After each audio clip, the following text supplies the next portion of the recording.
ખેડા જિલ્લામાં આવેલા ઠાસરા તાલુકાના નેસ, કાલસર, ગુણાદર, આગરવા, મંજીપુરા સહિત 7 ગામના ખેડૂતો દ્વારા વિરોધ પ્રદર્શન કરવામાં આવ્યું હતું, જેમાં નડિયાદના જિલ્લા સિંચાઈ કચેરીના આર.એમ.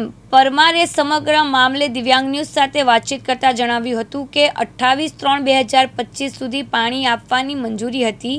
હાલમાં રાજ્ય સરકારને આ બાબતે લેખિતમાં રજૂઆત કરી હતી. ઠાસરાના ખેડૂતો માટે 10 એપ્રિલ સુધી પાણી મળે તેવી માંગ કરી હતી. તેમજ જે બ્રિજ અને કેનાલ જર્જરિત છે તેનું રિપેરિંગ થાય તેમજ 12 માસ પાણી ખેતરો માટે ઉપલબ્ધ રહે તેવું આયોજન સરકાર કરશે તેમ જણાવ્યું હતું.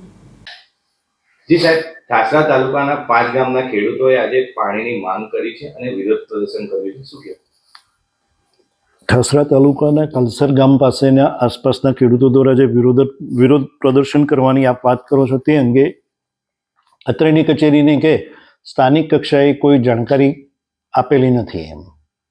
એ લોકોનું કહેવું એવું છે કે 31 માર્ચ છેલ્લી તારીખ છે, એ બાદ પાણી નથી મળે અને જેના લીધે અમારા પાકમાં નુકસાન થશે. શું કહેવું? રવિ સિઝન માટે ખેડૂતોને પાણી આપવા માટેની સરકારશ્રીના પ્રવર્તમાન નિયમ અનુસાર 16મી નવેમ્બરથી 15મી માર્ચ સુધીનો નિયત સમય છે. તે પછી પાણી મેળવવું હોય તો સક્ષમ કક્ષાએથી મંજૂરી લઈ અને પાણી મેળવવા માટેની સૂચના મળેથી અમે એને અમલ કરીએ છીએ. હાલમાં શું પ્રક્રિયા હાથ ધરી?